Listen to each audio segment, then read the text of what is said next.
Hey folks, this is Vint with Dad's Gaming Addiction, and today we're going to revisit Space Crew. Now, they have since released Space Crew Legendary Edition. I reviewed this game back in 2020, and at that time it was just Space Crew. Now, with this Legendary Edition, there appears to be two different campaigns. There's the regular one, and then there's this one with, like, androids. It's called Android Ambush. I have not tried that out yet, though.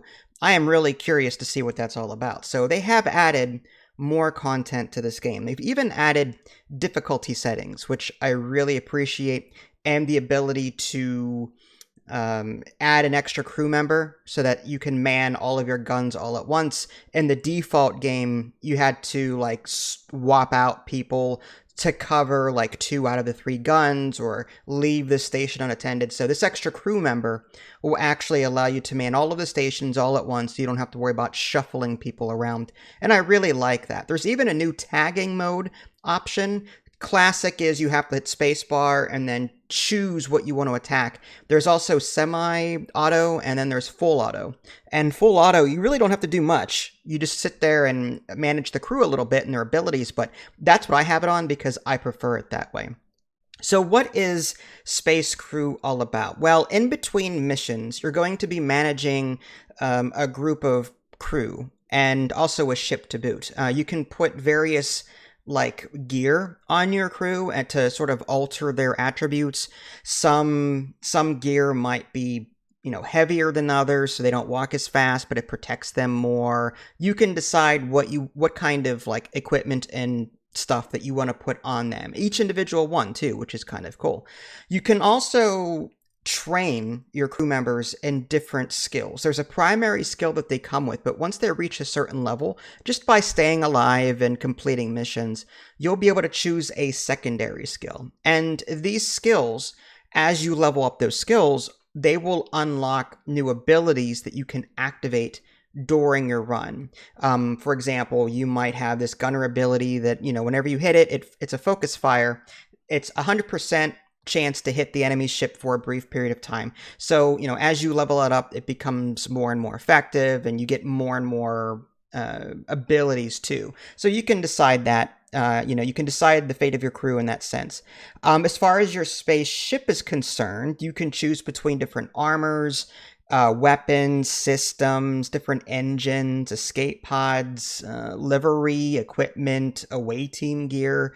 It's quite extensive, but it is a bit of a grind. So you're going to be doing a lot of missions. You'll be spending both credits and research. Credits are used to buy something to add to your ship, and research is just the ability to unlock it so that you can later add to your ship. So there are 2 main resources that you'll be earning as you go from mission to mission to mission. But I find that I really like the customization. I can make my ship light. I can equip like this power core that's super light and sensitive to damage, but offers a lot of power, and I can distribute power around my ship a bit more and a bit better. I like that. So there's a bunch of that going on. So if you like fine tuning your ship, this game has that, which is fantastic. I like it. You can also like color your ship. Certain colors are like different color schemes. You can even customize the color scheme too. And you'll even be able to add there's like a custom text and various, I guess, just livery, which is like, little bullets or something, or just little pictures that you can slap onto your ship if you want to do something like that. I find that I don't like all of the flashy, I'm one of those clean, neat, don't really care for tattoos kind of people. So I'm just of the opinion that, you don't put a bumper sticker on a Ferrari. So I'm not gonna put any of this special sticker stuff on my ship. But I have my name on there, and it's as far as I go. And you can even color that, which is a lot of fun. So long story short, you're gonna be spending a lot of your time in between missions here at this little star base, customizing your crew and customizing your ship. Then you're going to choose a mission, and these missions range from low risk to medium risk to high risk.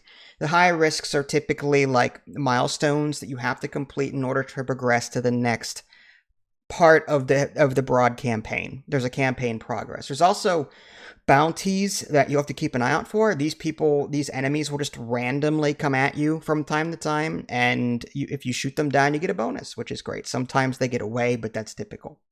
So the general gameplay flow is, this game is broken up, at least this combat space section is broken up into instances, and that's where it's different from Bomber Crew.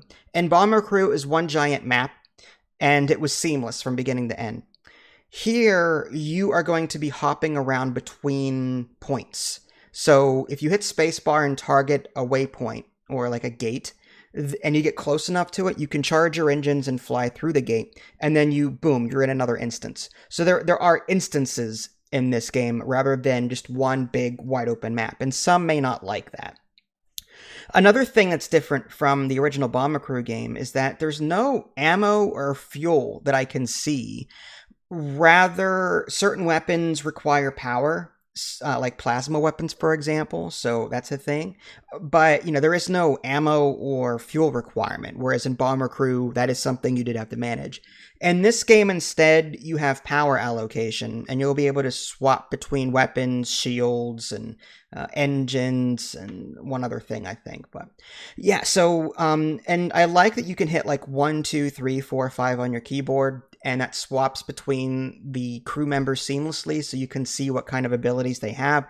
And getting back to the whole abilities thing, like, again, as you level them up, you're going to unlock new abilities. So the pilot, for example, might have it, I guess, level 1 or 2 evasive piloting.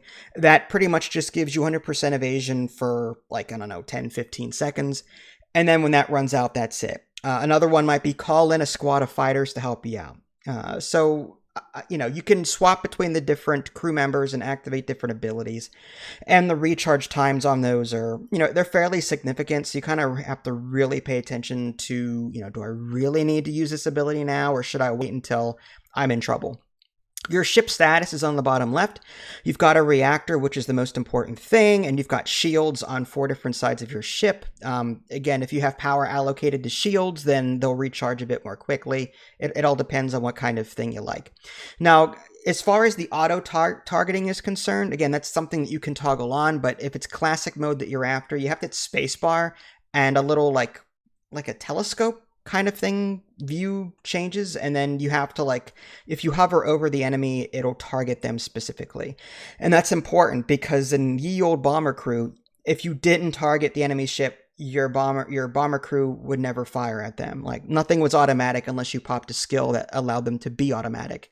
But again, in the options menu, or not in the options menu, but when you're back at your starbase, you have the option to turn on auto targeting. And I think that's a huge thing for people like me that get overwhelmed very easily in this game.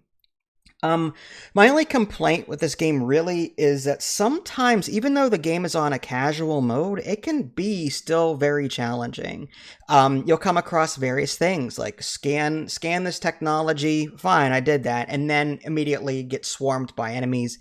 Sometimes you get boarded and you have to fight off enemies, with your crew members, and they don't get up right away, unless you prompt them to go fight them, and it's a pain. Sometimes you've dropped a rifle that you've previously equipped, and it's somewhere on the ship, and it's just hard to find.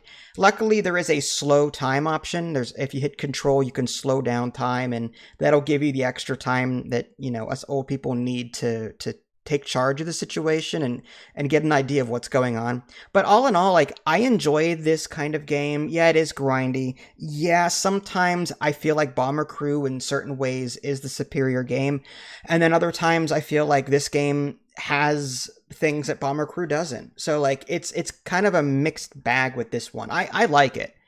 I totally like it, and I will continue playing it. This is a kind of game that I really enjoy. It is very grindy, and sometimes it's overly difficult. I feel like the balance is a bit off in certain places, but it's still enjoyable, and I really enjoy it. The game is actually 100% free on Steam for about a week's time. Today's date is March 6, 2024, so if you hurry, you can get the game completely free on Steam. So please check this out. It doesn't hurt to get it. It's free while you can. So if you're subscribed to my channel and you're watching this video, within a quick amount of time of me posting it. Just go over and grab the game. Even if you don't like it, you'll have it, and you can always, come back to it later or never touch it again, but at least you'll have it. So that was Space Crew Legendary Edition. It's a big thumbs up from me, but in some ways, there are things about it that I wish would have carried over from Bomber Crew. In some ways, like Bomber Crew, I feel is like still superior, and I want to go back and play that. But still, I like the theme and I like the game. So yeah, Space Crew Legendary. This is Vince. Thanks for watching. Catch y'all next time. Take care.